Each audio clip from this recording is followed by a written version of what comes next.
Hey, good morning, good afternoon, good evening, family. Depending on where you're at in the world today, it is your boy Griff. And you know how I like to do. I just like to come at you quick, fast, and in a hurry just to give you something to motivate you, inspire you, or just to get your day going. So with that being said, what I want to talk about today is conflict. That's right, man. If you live long enough, at some point, some situation gonna come up that's gonna either ruffle your feathers, it's either gonna make you or it's gonna break you. You can't avoid it because the more you avoid conflict, the longer that thing is going to fester.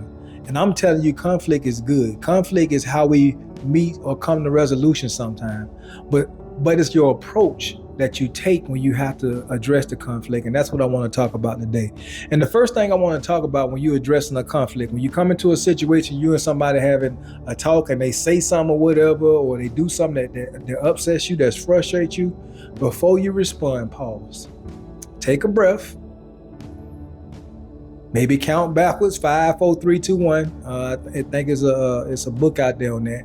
Well, do whatever you need to do before you respond. Because once it's out there, once it's out in the cloud, it ain't no pulling it back. And that little pause that you take, that little momentary catching your breath, thinking about the situation, could definitely make the situation go better. Second thing you need to do is choose to be a little bit more curious about the situation instead of being combative, ready to fight. I know sometimes people might bring something to your attention, and the first thing you want to do is like that. No, what was you saying? When you say that, what do you mean when you say that? Because sometimes we get upset, we get mad, and it's because we perceive or we comprehended what the person just said wrong. So get a better understanding first. Like in my favorite show, Ted Lasso, be more curious and less judgmental. When you learn to be curious and start asking questions when you're in conflict, the situation go a whole lot better than when you being judgmental, because you on 100, you go hot. You know what I'm saying? Try to avoid using or attacking that person, because the goal is stay on task. Whatever that situation is, that's the goal. Don't bring up nothing new. Don't bring up no new stuff. Don't bring up no old stuff. Just focus on what we're talking about right now. And try not to use these words every time and always. Those are triggers for me. And I know that you ain't do something always, you don't do it every time, but when you hear it for whatever reason, it just make you lose it. So when you having a conversation with somebody, try to make sure say something like the way I feel or the way I see it. Don't try to think for that person. Don't try to say what you think they said or whatever. If whatever you thought they said, get a better understanding of it. Don't use always, don't use every. At the end of the day, well, not the end of the day, because I got one more. The fourth thing I want to talk about is where do we go from this conflict? All right, we done talked about it.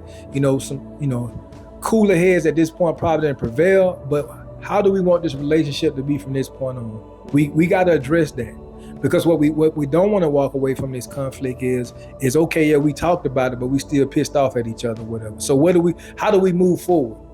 The last thing is sometimes you can't solve the conflict right then. And so somebody have to be smart enough to say, you know what, we're going to table this thing till next time, or we're going to circle back. We're going to come back around. We're going to allow this thing to die down a little bit, and then we can come back and talk about it. Because sometimes, as much as you want, because I'm one of those people, I like to address stuff like right then when it happened, while it's fresh in my mind. But I also know that my wife have a way of dealing with things, and sometimes she need to take a step back so we can. And so you have to have a compromise. Sometimes you just got to circle back. Sometimes you got to just table it to the next time till y'all both in a space where y'all can actually have a mature and adult conversation. So with that being said, hey, look, man, I love y'all. I love y'all. I love y'all. There ain't nothing that you can say or do that's going to change that. I want you to know that you matter. That's right. You matter. The good Lord woke you up today. So you better get out there and conquer the day. Don't you dare allow the day to conquer you. And like my boy Jack always say, the message, it ain't for everybody, but it is for somebody. This message might not have been for you, but I know it's for somebody. Somebody is dealing with something right now. And the way they've been dealing with it, it ain't been working. And so that's why this message was for that person that wanted to take a different approach when dealing with conflict. We all gonna have it. My grandfather always said, if you live long enough, you're gonna face a lot of things. It's just how you deal with those things is what define you, all right? So with that being said, man, y'all have a great rest of y'all day, and the good Lord willing, I'll be back with you real soon. I love y'all. Y'all be blessed.